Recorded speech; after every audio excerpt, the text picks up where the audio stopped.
Hello, everyone. Hello, beautiful people. Today, I want to talk to you guys about what happens when niceness turns into self abandonment. Yeah. Why? Because this week I was tossing up a bunch of videos about the dynamic between empaths, professed empaths, and perceived narcissists. And I got a lot of really good responses to those videos. So it inspired me to chat about the components of that dynamic, one of the components that has really helped me. And I also this week was reading an article called The Dance Between the Empath and the Narcissist When Love Becomes a Lesson. I forgot to put that in the information box. I'll go back after the video and put in the information box. I think it was on elephantjournal.com if you're looking for it. So those two things really have this idea of you're too nice and self-abandonment um, bipping and bopping in my head. So I want to talk about it. Okay. I want to talk about it. Somewhere along the way, so many of us are taught that being nice is the same thing as being loving, right? And that agreeing with everything somebody is doing or saying or finding a way to agree with it is going to keep us safe, which I'm going to talk about. And that being understanding at all times is necessary. And for a time in our life, that probably worked to keep us safe by avoiding some of the negative outcomes of some people, but um, then it didn't, right? Then it didn't. That is not a sustainable way to be. So if you have found yourself wondering, why am I always exhausted all the time? Why do I feel resentful even though I think I'm doing the nice thing, the right thing? I'm a nice person. Why do people keep taking more and more from me? Like I see a lot of people on the internet sometimes flouncing down about, I'm not letting anybody take advantage of me anymore. And I'm just like, you were probably on an unhealthy part of it, just like me, just like me. Or you even ask yourself, why do I feel like I'm disappearing in my own life? Then this whole conversation is for you. I want to share it with you something that I learned. And for anybody who's like, what do you mean I'm too nice? Nice is the goal. Listen, this video is not an attack on you being nice. This video is not an attack on being an empath. This video is not about making you selfish or cold or harsh, right? This video is about teaching us discernment. Okay, us proclaimed empaths, teaching us discernment. This video is about making us understand that we have to take our capacity into account. And honestly, this video is about learning some self respect. Oh, I said it. So let's discuss. If you are new here, hello, my name is Rushni Cope, also known as Glamazini out here on the internet. I am a certified life coach and I'm also a longtime content creator. I help Black women heal, amplify their gifts, and create lives that they love that wildly love them back. Welcome. I am live on Facebook, on LinkedIn, and on YouTube. If you are watching right now live, drop a pineapple emoji in the chat and let me know where in the world you are watching from. I am hailing from cold St. Louis, Missouri. I would love it if you subscribe to my YouTube channel and if you liked and followed on whatever other platform you're watching on, like the video, especially if you enjoy weekly videos about healing for Black women and creating lives that you love. Amen. Let me check the comments. Ooh, look, I have friends that are here. Hello, Arhalis. Nice to have you. Hello. Hello, S. Oliver. Hi, you guys. Hi, S. Oliver is in North Carolina. Arhalis says, I have definitely felt this. I've definitely felt this. Oh, thank you for my pineapple. I appreciate you. Makes me so happy. Okay, quick housekeeping, you guys. Enrollment for the December cohort of my Create Your Life virtual planning retreat ends tonight, Friday, December 12th, 2025 at midnight Central Standard Time. If you are interested, please visit bit.ly/virtual planning retreat to read the testimonials, to find out more information, and to join us. Once it's closed, the next cohort is not until June. And if you're curious, the price actually will go up and they get one less accountability call. December gets 10, June gets 9. If you're curious, more on that later. Okay, before we begin, I want to talk about this concept of the giver and the taker. Okay. So I'm on the U of Tubes as I always am, and the algorithm is suggesting some videos to me. And a lot of my video suggestions are home renovations and, I got my YouTube Wrapped this year. You know how like other places will tell you like what you were into. And it came back and my number one thing was home renovations. And I was like, that's not true. Where did it get that from? But then when I clicked in to see what they were talking about, I do watch a lot of videos about people tearing down old houses, history videos, the history of certain house types, whatever. So it was right. But another thing that is huge on my YouTube Wrap this year is obviously personal development, mental health, relational stuff. Like that's just my jam. Could you tell? So because of that, YouTube is tossing up all this stuff. And there were these videos, the title, I wrote it down, How to Fall in Love and Stay in Love Seminar by Dr. Willard F. Harley Jr. They kept popping up on my page on YouTube. And I was like, I don't wanna watch that. Not only that, it was like, multiple parts in a series, like part 1, part 2, part 3. All the thumbnails were exactly the same, and it looked like old footage. So in my mind, it felt like just somebody tossing up videos who doesn't know how YouTube works, and they were just trying to store them there. Like, sometimes you get that. However, long story short, I went down the rabbit hole and I eventually ended up watching the first one just to give it a chance because the YouTube algorithm wouldn't leave me alone. And it's actually really amazing. I also don't have the link to that in the information box, but I will come back and rewatch. I always do and put the links. Okay. So in that video series, because it's a series and it is an old series, it's a series from the 90s that somebody did toss up on the internet. He was talking about a lot of different concepts. I believe he's a psychologist. One of the concepts he introduced that I love, love, love, and I'm going to talk about right now is the idea of the giver and the taker, not in your relationships, inside of you. Okay. So, according to him, he says that each and every single person, he's talking about marriages, but I'm just talking about relationships. This still applies. We have 2 impulses that live inside of us, right? The first impulse is the giver, the second impulse is the taker, not in order of importance or anything. It's just one of them is a giver, one of them is a taker, right? So every single one of us has inside of us, when it comes to relational dynamics, a giver impulse and a taker impulse, right? The giver impulse wants to give, obviously. It wants to protect the other person. It wants to give to the other person. It wants to smooth things over to the other person. It wants to be considerate to the other person, right? It wants to keep the peace. It wants to promote the peace. It wants to let things go, right? And according to him, the whole point or intention of the giver inside of you when you are in any family, romantic, platonic, community, work-based, any relationship, right, is to make the other person happy. That's what the giver is trying to do. Conversely, there is also inside of every single one of us a taker. Yeah, a taker. And that part is trying to do the opposite of that. The taker part inside of you is trying to make you happy. Yeah. It's trying to protect you. It's trying to get things for you. It's trying to, you know, consider yourself, right?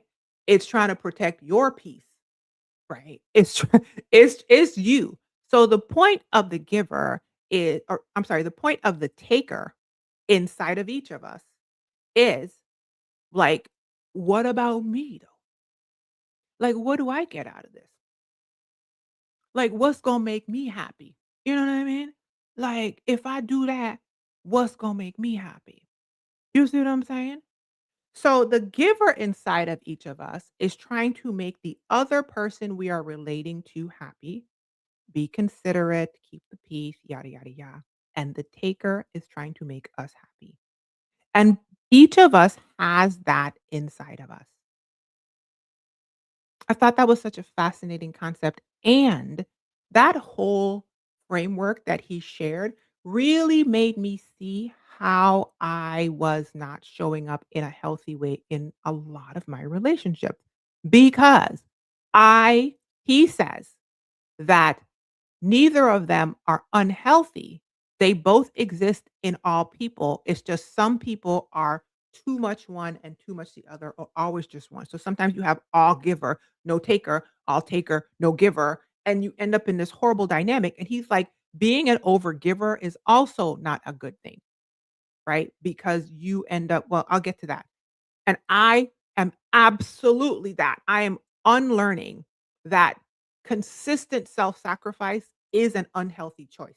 It's an unhealthy choice, right?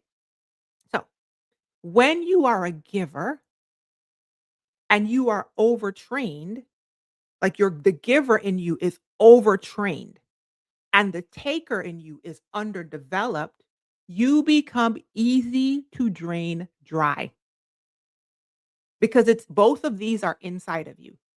You give, you give. This is me, you guys. I am if you hear yourself in this, don't feel no kind of way because this me as well, okay?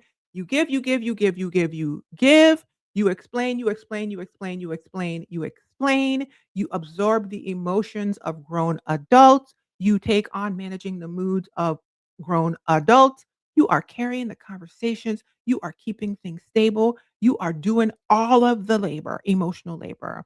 And the person who has more taker is doing the selfish, entitled, non-accountability part. And they recognize that overgiving in you and they love it. They come in. So this conversation is not about me trying to kill your kindness. I'm not trying to make you a mean girl. I'm not. Okay. And if you are a mean girl and if you are an overtaker, I'm not talking to you. Kick rocks. Go find somebody else that can help you. And that was an example of me not being too nice. Amen. This conversation is for the people who self identify as empaths and are like, what the hell is going on here? Okay. That's why I call the video When Kindness Turns into Self Abandonment, because the lessons that we have to learn are different than people who go out into the world and hoover people and suck them dry. I'm not talking to you. Okay. And I'm not trying to make the nice girls mean girls. We're not gonna be mean girls. We're not, okay? I'm trying to give us a little bit more balance, a little bit more balance, okay? So, I'm not trying to kill your kindness. I'm not trying to make you I'm trying to retrain you. I am. I'm trying to retrain you, okay? So that your niceness becomes a choice and not a fawning reflex. So that when you choose to be nice in a scenario, it also includes some boundaries, some discernment, girl, some standards, and some freaking self-respect. And I just got off a call with my therapist, so let me tell you who I'm talking to. I'm talking to me too. Amen. I'm talking to me too. Profess Profess LCH 6347. You see how that 63 tried to choke me? Let me get some water. Wait a minute. That 63 tried to take me off the planet. Says, "You've been giving us free gold lately, Glamazini. Thank you. You're welcome." Our Hollis says, "This is so good to your heart." Yes, boo boo. This goes out. Is this on? Clack, clack, clack. This one goes out to the self-proclaimed empaths. I got something for you. Okay. So now that I've talked to you about the giver and the taker inside of us, And the people who I'm talking to are the ones whose overgiver, their giver is overtrained and their taker is underdeveloped. You have a stunted taker. Okay. You have a stunted taker. That's who I'm talking to.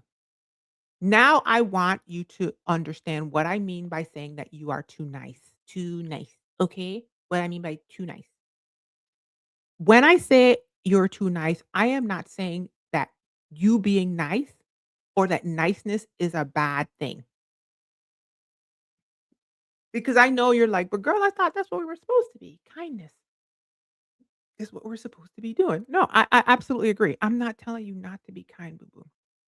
I'm saying you are overriding yourself in the name of niceness. You are explaining to a fault, but you don't know how to enforce anything. You are accommodating people and giving too much access. Ooh, you overgive instead of requiring reciprocity. I just had somebody this week in a separate space that I'm in listen to me talk about a revelation I have about reciprocity, and they also shared that they assumed that reciprocity was part of every dynamic as well, and they had to learn the hard way that it's not. And I did too.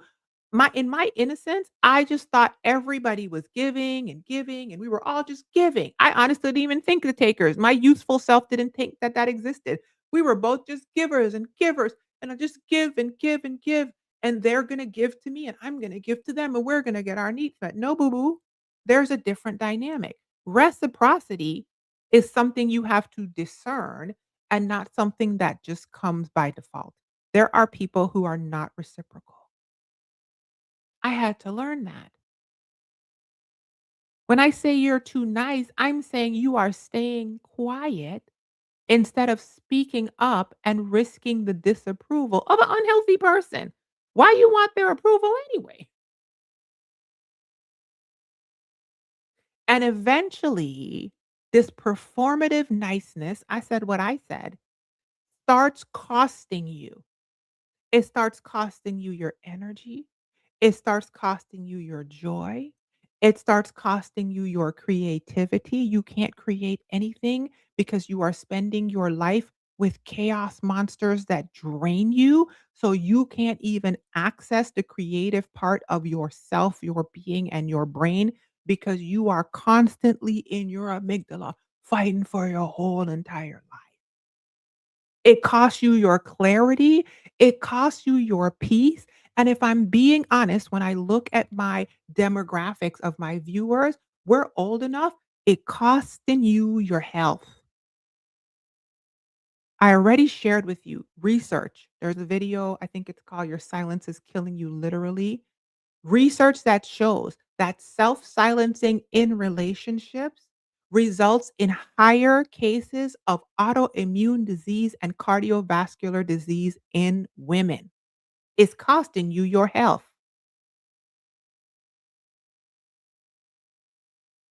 And I want you to know it didn't come from nowhere. It didn't just come out of the blue. Okay.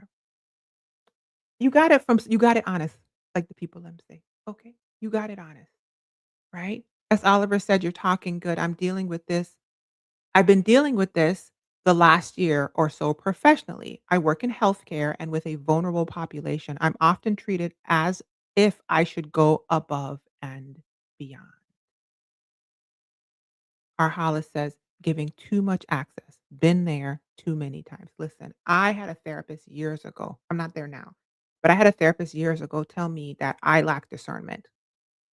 She told me that my picker wasn't broken, my discerner was broken, okay? Because I had picked healthy people and unhealthy people to be in a relationship with over the years, and she was like, "If you had never picked any healthy relationships, I would be like, 'Okay, we gotta work on your ability to choose better, but you just don't have any gates and no fences.'" She was like, "Ain't no gates, ain't no fences, ain't no access points. Everybody just traipsing around emotionally up in here." And I was like, "Oh, that's not what I'm supposed to do." And she was like, "No, boo boo, you got to learn how to have an access point and criteria for access. Okay.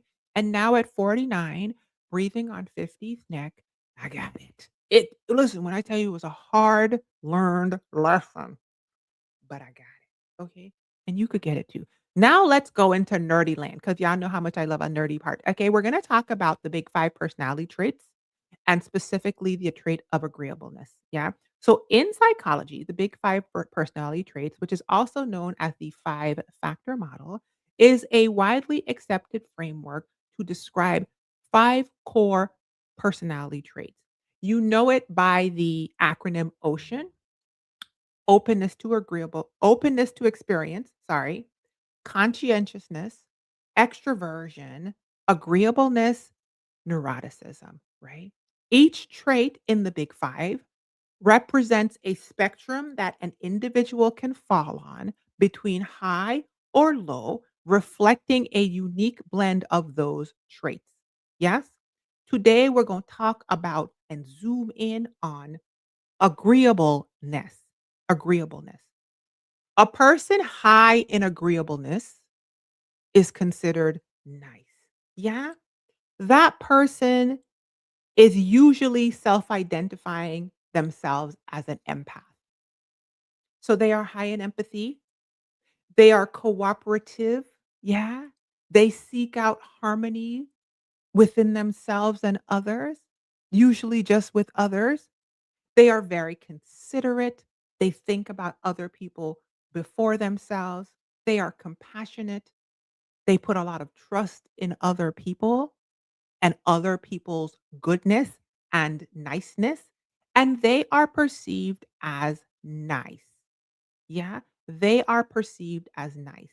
If you think about Dr. Harley's construct, they are overtrained in their giver, right? A person high in agreeableness, which sounds amazing. Wouldn't that be amazing if all of us were high in agreeableness and we were all givers, which is the world I thought we were in up until my 20s and adulthood kicked me in the teeth.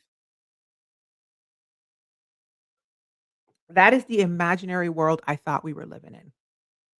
It's beautiful and it would work really well if all of us were givers, but it doesn't work that way. I'm sorry to tell you this.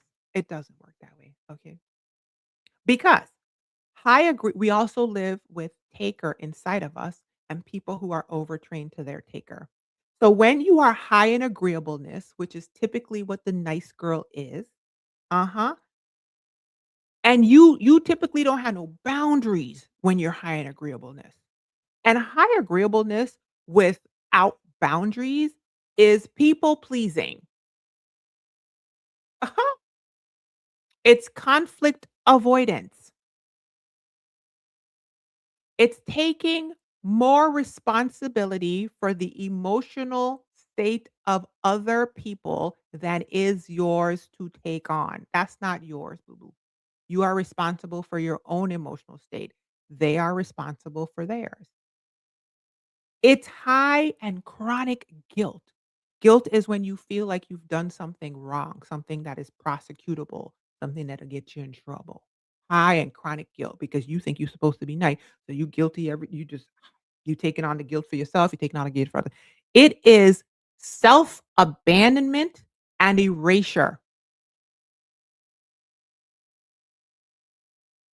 And as I say all the time, you are not an empath anymore.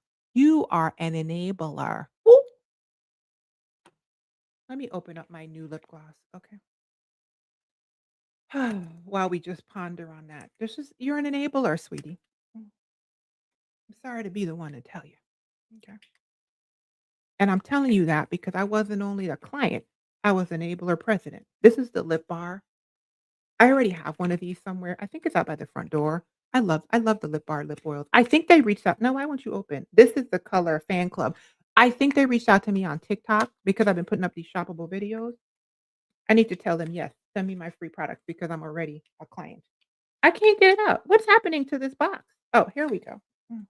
Okay. You're an enabler. Okay. And so was I. High agreeableness will get praised. So especially in Black women. Oh, they love when Black women are highly agreeable because they don't want you to have any boundaries. Okay. How are we going to build a system on your back if you don't agree for us to put the bricks up there? Okay. Ma'am, I have a saddle. Bend over. Let me toss this saddle on your back. Why are you saying things?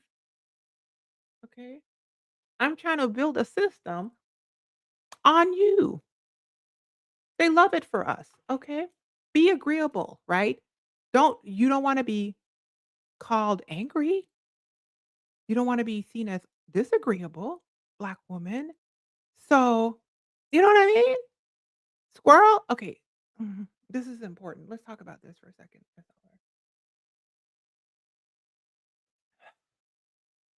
So, we're gonna go through I don't have all of them here, but I have 3, and you guys need to see them. This is Fan Club. This is just like the nudie color.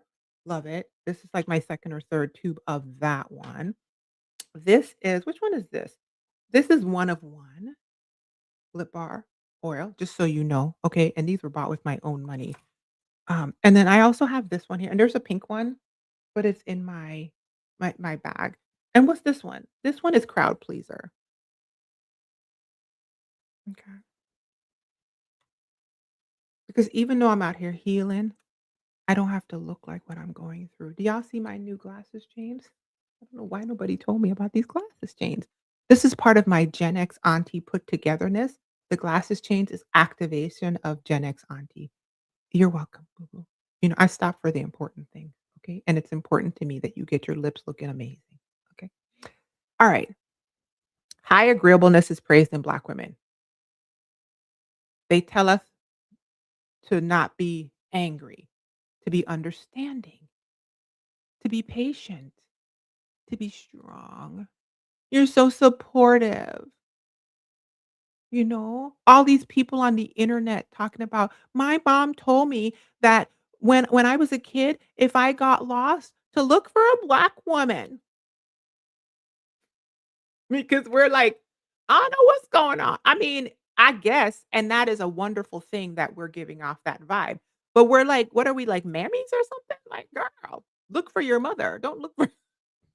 Sorry. I mean, I'm gonna help you, but also like, hello, right? But what doesn't get talked about enough is the cost of high agreeableness, right? So now let's flip it. Let's smack it up, flip it and reverse it. Like the good prophetess Missy says, right? Lower agreeableness, on the other hand, can look like, you ready for this? Bluntness, assertiveness, independence, self prioritization. Now, I'm going to take a little moment, right? Because every single one of those words describes me now. I always thought of myself as high agreeableness, but I have realized when I was writing my notes for this that your girl has done work. And the way that I love being blunt. And it doesn't always play well here in Missouri. I'm not going to lie, you guys. The Virgin Islands Caribbean bluntness has returned with a vengeance. I'm too old for that. And we're going to talk about a little bit about the I'm too old for that part. Because like I said, my demographic needs to hear the chemical makeup of I'm too old for that. Okay. I am assertive. And once again, in certain spaces, especially culturally here in the Midwest, assertion in general is looked at as a negative, right? Bluntness, I just cut to the chase. Independence, all the ladies in the what is it? Throw your hands up at me. I forgot that one line. It's gonna come back to me. Right? Self-prioritization, I have learned it. I'm learning it now. But this is not how I was before. I was high in agreeableness. So I have gotten myself to the middle.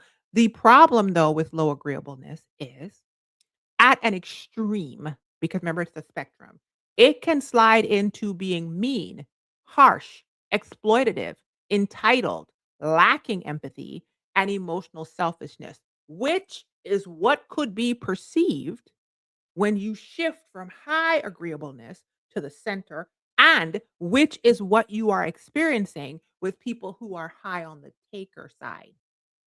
Exploitation, entitlement, lack of empathy, emotional selfishness. If you look at studies, you guys, people who are low in agreeableness often do very well in capitalist societies. If you look at all of these white men that are running everything, the Elons and the Bezoses and all of that, um, they have low agreeableness scores potentially, and that's why these systems they do so well. So I'm not telling you to go all the way to the end of that spectrum, but I'm saying you over here and you need to come up here. Assertiveness, self-prioritization, a little bit more directness, not all of this kowtowing to the takers. Okay. And the trap is, you ready for this? People who are high on the agreeableness scale often pair with and attract people who are low on the accountability scale. People who are high in agreeableness often pair with and attract people who are low on accountability. You're all giver, they're all taker. And they love it because what else does a person who wants everything to be about them like better than a person whose entire life is about making everything about them? You're trying to make them happy, they're trying to make themselves happy. Okay? That's a perfect fit. So now you are not an empath anymore. That's not empathy. You are in solid in an empath slash enabler dynamic. You are an enabler now because you are generous to a fault in a environment that inherently is taking advantage of you. I'm gonna hold your hand when I say this sis, because okay, people are always out here on the internet calling themselves empaths. You know what I mean? And they say it in a positive tone, and they say it as though it's all positive. And every time I watch people talk about themselves being an empath, I think, because there was a version of me that would have self-identified as an empath as well. However, I rarely use the word anymore because I find that the conversation about empaths rarely includes the shadow side of that experience, which is why I'm doing this video. I'm trying to help somebody, okay? Because people who are empathetic see themselves as all giver and they're just the right one and everything's great. And they actually aren't. They are unhealed too. They are too far in the pendulum swing and they have gone to enabler. And there is a lesson in that if it sounds like I'm talking to you because I was talking to me. Empathy becomes enabling when you keep explaining things to people who are committed to misunderstanding you. Everyone does not come into conversations with the intention of understanding. And I had to learn that because I thought everyone was trying to have a good faith conversation where in the end we both learned and came to understanding. Dr. Is it Harley or Harvey? The relationship expert guy, he talked about that you have to be able to have the healthy giver and healthy taker for a relationship to work. You can't squash the taker version of you and your giver and taker and their giver and taker have to sit down and learn negotiation skills. I not only was in too much of my giver, not enough of my taker. My negotiation skills was kowtow to everything the person wanted, right? It was just kowtow to everything the person wanted. And if I was in a conversation with them, I was trying to understand their point of view, not realizing that they were not trying to understand mine. And there was no negotiation. There was no both of us are enthusiastic about what the positive outcome is. I thought that that's what everybody was doing, not so. So empathy turns into enabling because you keep interacting with people who are committed to misunderstanding you and you keep explaining it to them as though one of these days you're going to explain it and they're going to get it. They don't want to get it, sweetie. They don't want to. Sorry. Did I get a little listen? Sometimes when you guys are hearing me say these videos is because I need there's a younger version of me that I'm trying to give this shortcut. Empathy turns into enabling, boo boo, when you keep softening or eliminating boundaries that you have set to avoid the discomfort of enforcing them. You ain't got no boundaries, like I said before. Ain't no access points, ain't no criteria, ain't no discernment. Everybody up in here, you're an emotional hoe. And I say that as a recovering emotional hoe. Everybody could get a piece. What's going on? My therapist was like, girl, you gotta cut some of this loose.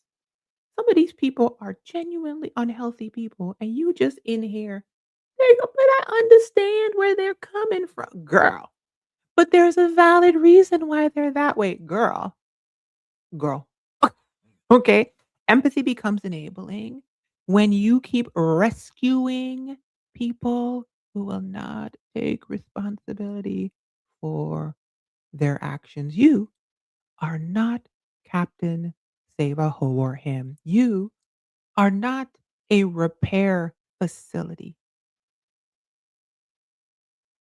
You're outside picking up broken things. And let me just whisper this to you. I'm gonna hold your hand. Hold my hand. Hold my hand. You're doing that to distract yourself from the brokenness inside of yourself. Ah! Listen, took me solid years of therapy to get to that. Just you go ahead and take that to your therapist and work that out. Okay. It's a distraction.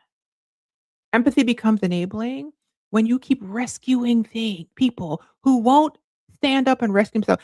Every single one of us who are empaths know that we have had people who you could literally tell them exactly what to do next to get themselves out of the distressed situation, and they don't do it. They don't want to do it. That's because the outcome they're looking for is not to get out of the distressed situation. The distressed situation helps them get something that they need to work on. It's not your job to emotionally manage another adult. Empathy turns into enabling when you confuse emotional labor with love. That might not be love. And this is one of the things that I'm working on right now in therapy, a concept of a healthier concept of what love is than where I came from in my past and trauma. Empathy turns into enabling when you give, and have zero expectation of reciprocity because there's a giver and a taker in both of us. And both of those things need to have a healthy way of expressing themselves. Meaning, if the giver is trying to make them happy and the taker is trying to make you happy, you get to be happy too. You don't have to self abandon and self betray in relationship and try to call that love. That's not love. So at that point, what you're calling niceness ain't niceness no more. It's self abandonment, it's self betrayal, it's a lack of self respect that you have dressed up like it's a virtue. You got a bow on a pig and ish. Ah, sorry, you guys. I know, I'm sorry, but I love you. And I need you guys to hear this. And so many of us, because this is me too, you guys. I'm preaching to the core. I'm right here. Okay. We learned this pattern so early because it kept us safe to keep the peace, right? Aiming at understanding and allowing excuses. We were taught that that is grace, right? Grace is going to cover a multitude of their sins, right? And it's our job to take the blow. We jumping on every grenade. And we're not looking at who's throwing the grenade. And when we look at who's throwing the grenade, we trying to save a person from a blast from a grenade they keep throwing. You trying to repair the ship, you turn around, they blowing holes in the ship. You learn that being quiet meant you love them. And in the past, that's how you survive. But nowadays, not so. Now, let me talk about why I said I'm too old for this, okay? Because in midlife, we start shifting to this feeling of I don't give a F anymore. I shared a video on my YouTube page right before this by Dr. Mindy Pelt, and she's talking about something that is so fascinating, and I've always noticed it. When I was younger, I used to be like, "Boy, them old people don't really care what they say." Like, I was younger and I'd be like, "Older women just be saying and doing anything. They don't care." And then round about my late 30s, I was like, "Uh-oh, it's starting to happen to me." I started to feel that I don't care happening. And now that I'm 49, I'm like, ugh, I don't give a F. Okay. This is what I learned from Dr. Mindy's video. As women age, especially after age 40, our neurochemistry begins to change, meaning our brain chemistry actually begins to change, right? Estrogen is declining because we are beginning perimenopause and heading into menopause. And with that, we have shifts in our level of oxytocin in our brain. What is oxytocin for? One of the things oxytocin does is it bonds you to others. It's a bonding hormone, right? It fuels things like the impulse to connect, the impulse to tend and befriend as a response to your stress, right? The impulse to take care of and nurture others. Now, I'm sure you could see how drops in estrogen at that time of your life, making oxytocin production plummet and making you less likely to tend and befriend, want to connect and care makes sense because we are moving out of trying to find a partner to procreate from like a biological standpoint. And so back then we had higher oxytocin because it made us more agreeable and more pleasy and more likely to have a mate. Now we are moving out of that, right? Women also have more oxytocin receptors in our brain than men.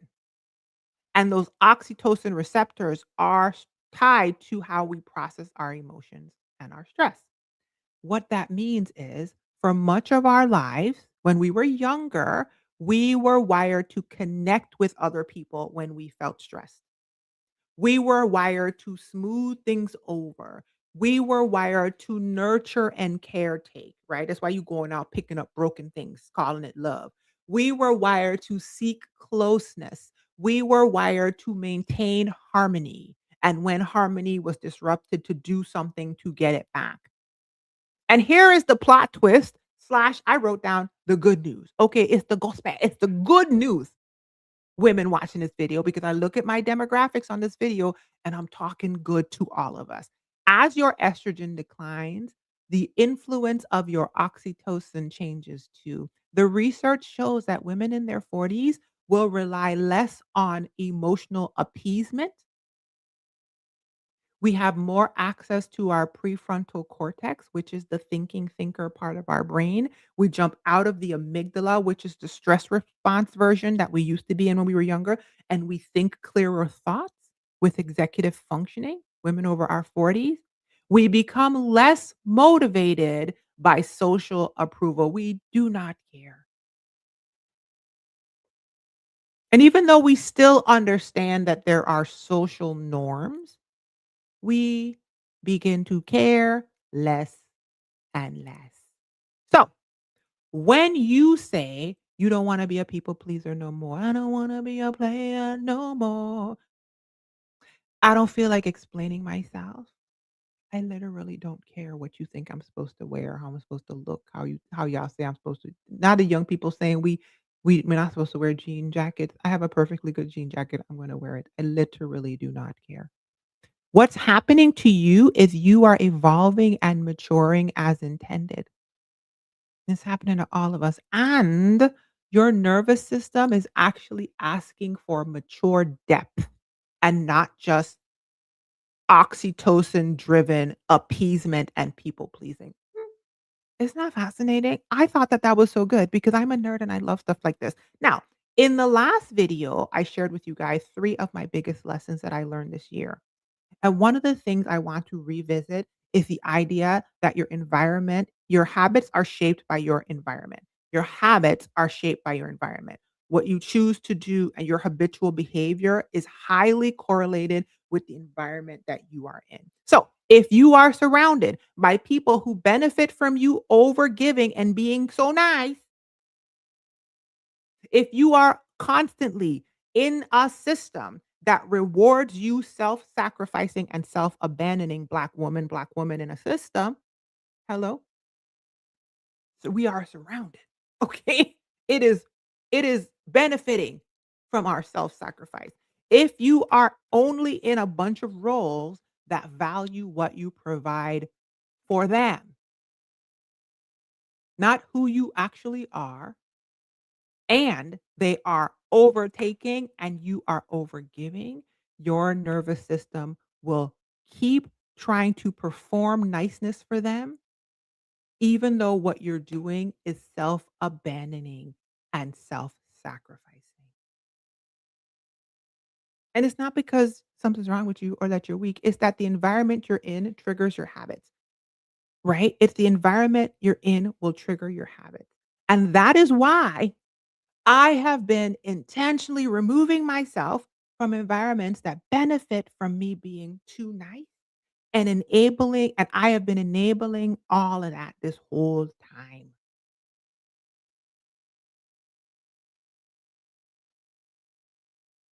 I'm making changes. I talked about it in the previous video, including changing environmental cues where I can show up with more self respect, more boundaries, right? And not where there is this unsaid rule that I stay in my giver and they stay in their taker.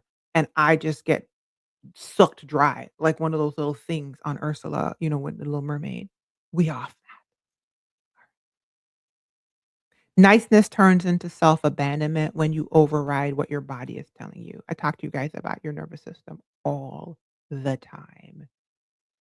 If your body is telling you that something is off, listen to it. Niceness turns into self-abandonment when you dismiss your internal voice. And so many of us don't even know how to listen to our internal voice, or we have been trained to turn down the volume and not trust our internal voice. And therefore, we go to the external voice of others, which is also part of our training, right? And you have to unlearn that. You have to unlearn that. Niceness turns into self-abandonment when you minimize how exhausted you are and you just keep pushing through because they need you. Let me tell you something, Black woman. If you drop down dead tomorrow, whatever it is going to go on. You're going to be so shocked. If you were dead and you were able to stand and look at your own funeral, the next day, that job would have a wreck for your job up. The next day, the person who you think can't make it without you would make it without you. Sis, they'll be eating let's not the next day, the same day. You think they can't lift their fingers and figure out anything else without you there, but somehow they plan a whole repast with mascajoli in the back without you. Okay. You're tired. Go take a nap. They'll live. You are enabling them. The reason why they can't function without you is because you have not allowed them to function without you. You have stunted their growth. Kindness turns into self-abandonment. Sorry. When you keep negotiating your boundaries, this person's standing outside your access point. You've told them the criteria. They're not keeping the criteria. And you're just like, well, maybe I'll let you in, but maybe this, one, maybe that. No, you could, okay. That's self abandonment. Kindness turns into self. I hope you guys, did you guys just hear me burp? Sorry. Sorry about that. When you stay where you have to shrink yourself and cut off pieces of yourself to belong there, and you choose to stay. And as the book by Bessel van der Kolk says, your body has kept the score. That for me is where depression shows up. That is where a lot of our irritability shows up. We're trying to perform niceness, but we won't allow ourselves to have true emotions. I've told you guys before, maybe you're depressed because what you're experiencing is depressing. Maybe the person you're trying to relate to in a friendship, at work, in your marriage, at wherever, at church, wherever they are, maybe they're just a taker. Maybe they're a horrible human being. Maybe you're having a valid response to a horrible situation. That's where loneliness starts to show up because instead of going to find nurturing, healing, mature minded people who can actually meet your emotional needs with reciprocity, you keep pouring into takers and you're lonely because you're never getting your needs met. right?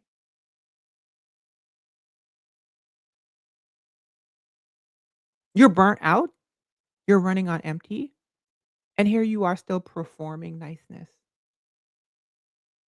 When I work with Black women as a coach, in myself and when I work with them, I see this pattern consistently. We have high performing, high capacity, leader Black women, creative Black women, healer Black women, sometimes caregivers who identify as empaths and are deeply empathetic and are deeply depleted. The persistent pattern is that we are mistaking self sacrifice and abandonment for love, grace, and a requirement. And rightfully so, because we are trained to do it, right?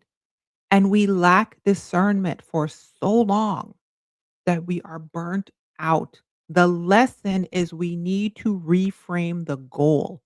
There is a lesson in there. We have to increase our taker and decrease our giver, not delete our giver. Equity, right? You're too much giver, not enough taker. You gotta get here. And then you gotta get in relationship with people who are also equitable, equal, right? They're balanced internally. When you balance yourself out and somebody is unbalanced, you're not going to be a good match for them either unless they do the work. So the reframe is people like us who are too nice, who are self-abandoning, who are self-betraying, who are depleted, who call themselves empaths. The goal is not to become less caring. The goal is to become more honest because we're lying to ourselves and others. We're lying. You gotta learn to stop and ask yourself, "What do I want here? Like, in this relationship, in this space, at this job, in this dynamic, in this friendship, what do I actually want? Is this reciprocal? Like, is this relationship dependent on me being an overgiver and them being an overtaker?" And like I said, if you're like, "No, I'm an overtaker and they're an overgiver," this conversation was not for you, boo boo. I don't know how you made it this far in the video. I don't know. Okay. Does it cost me more than I get? And is that something that I chose, or am I doing it by default because I think I'm obligated to it? I'm not saying you can't choose to be in situations that cost you more than you get, but it should be a choice, not a consistent obligation in every space. Is this aligned with the woman that I am becoming?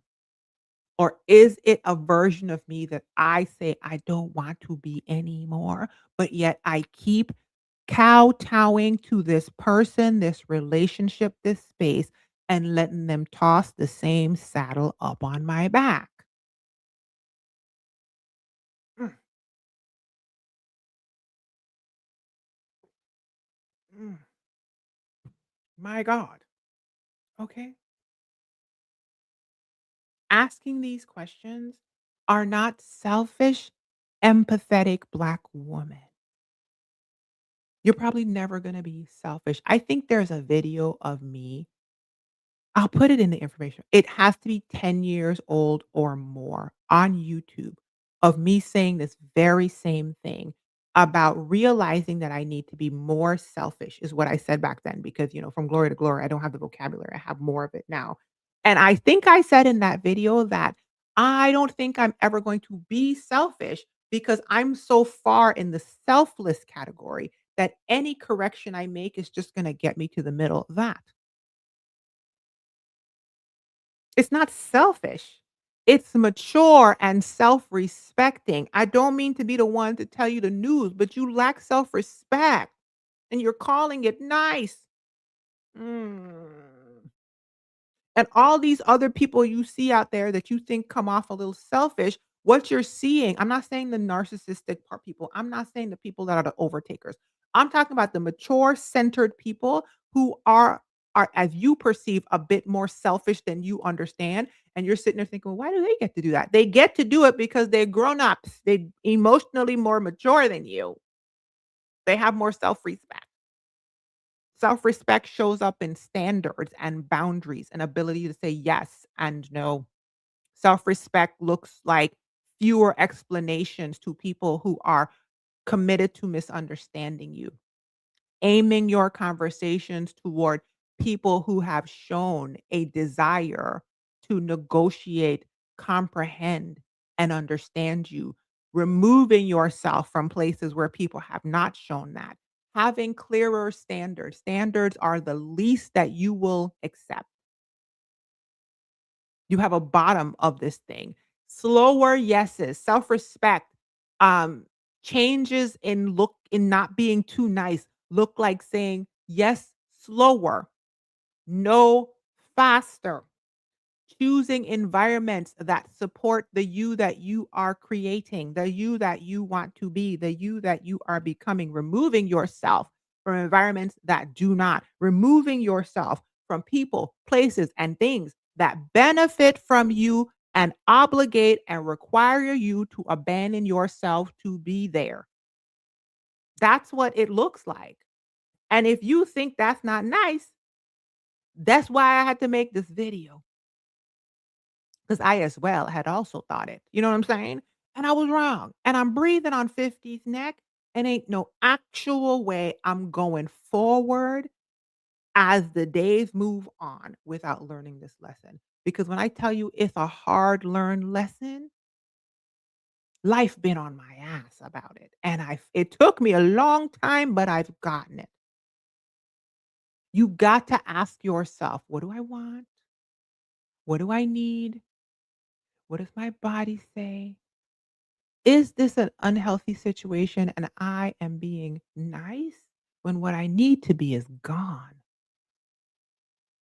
And even if you ask it if you've never asked it before, ask it now. Listen, especially if you've never asked those questions before, ask it now. That's why the basis for all of my coaching is identity work, answering the question, who am I? Because a lot of Black women only know the roles they play in other people's lives. And then they get into these roles and they've been, don't be too assertive, don't be too blunt. You got it. I have a person in my life right now who has told me not to speak to them in the declarative, only speak to them in the inquisitive.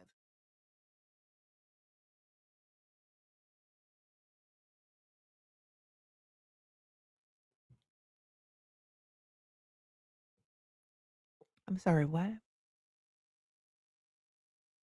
Because declaring something with a period on the end apparently is against the sensibility. So I have to ask, what?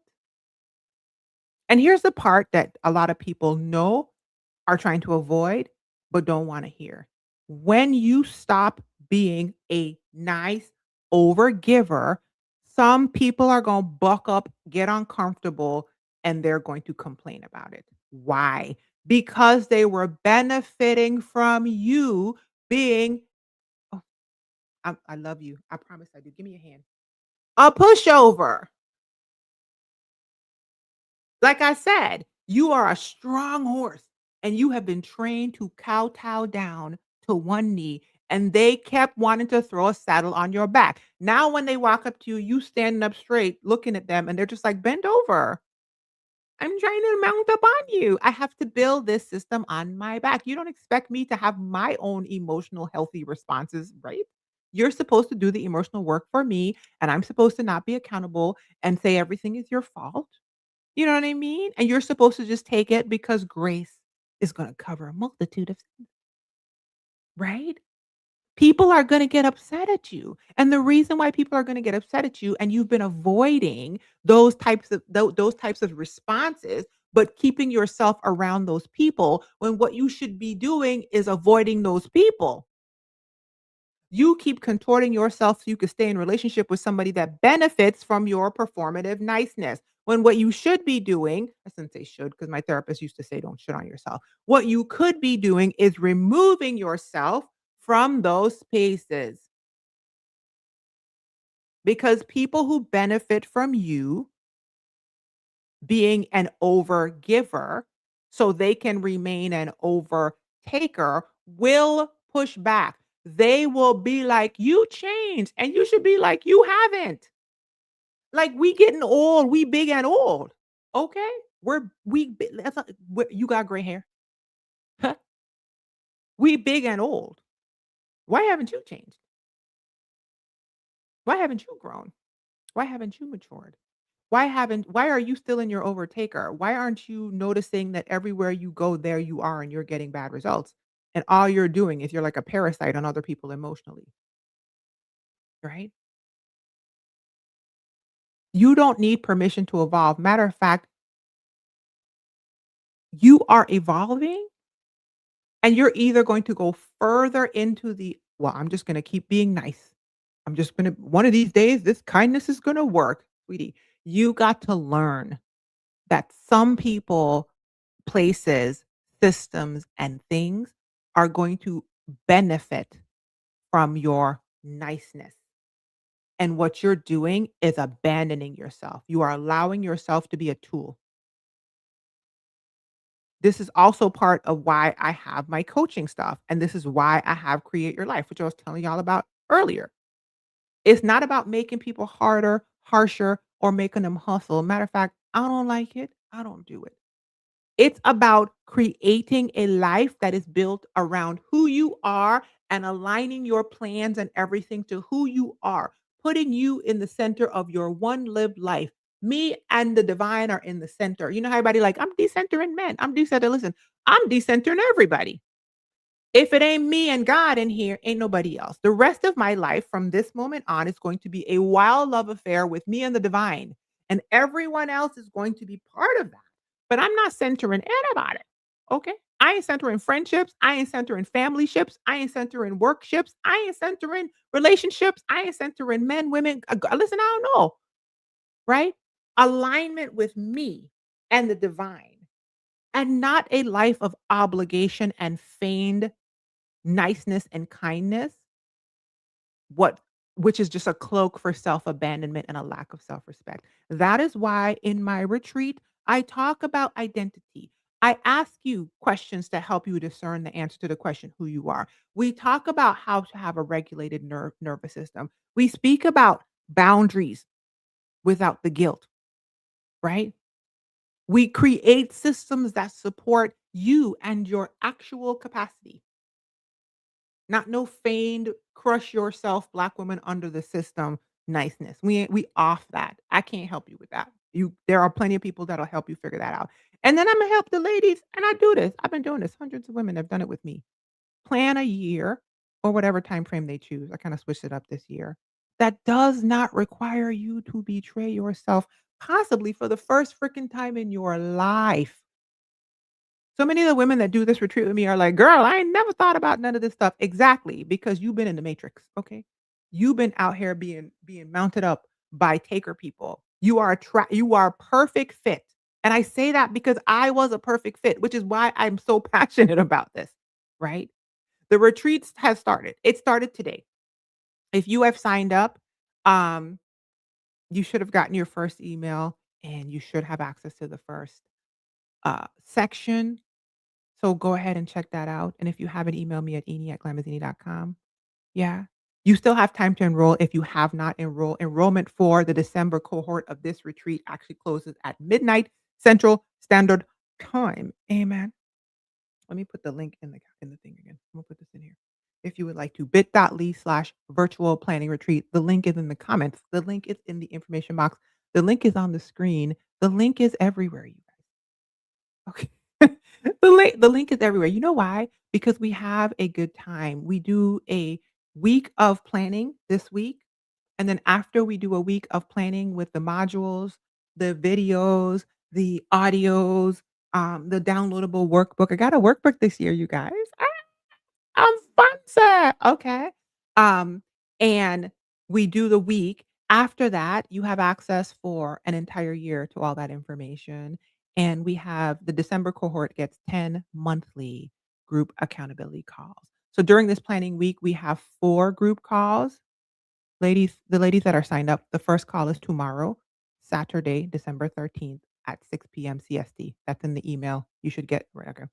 And then after that, we after the 4 this week, we have 10. It is such a good time. I love planning retreat season. I get to watch women change their lives. I get to watch women stop self-abandoning themselves. And I have done this so often now that it is just the best thing ever. I have women that have come back twice. I have some women that are this is on their 3rd one. It is it's such a good time. Okay, so anyway, remember, nice girl, kind girl, okay? You're not too much. I'm not trying to tell you to be mean. I'm not trying to teach you to be selfish, although I am trying to get you to be a more self-full. Like, you need your the self needs to be in your life. Don't empty yourself entirely of self. And I know that there are places that give us that messaging, and that's why I'm not in those places anymore. Okay? Because God is within her. So how am I emptying whatever.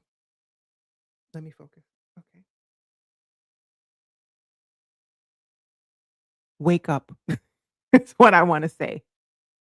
You get to be part of your life. Niceness has to include yourself. Be nice to you too. Be nice to you too. You deserve a life that has softness, where you are protected and you are not exploited. I'm gonna go back up and look at some of the comments. Born Earth said, "I'm gonna have to listen to this again. That shift from caretaker driven to how I am now got me." Yeah, I always go back and listen to my own videos, and sometimes I'm shocked about what I said. I be preaching to my daggone self. I be like, "Dang," I be hold it. I tell myself, "Imma hold your hand when I say this," and I hold my own hand because I'll be like, "Ooh, girl, you why you do that?" Okay, why would you say that? Anyway, if you watching this now or if you watch on the replay, definitely tell me what landed for you in the comment section. Black woman, nice, let me say this, kind, loving, big-hearted Black woman. I love you. I am you.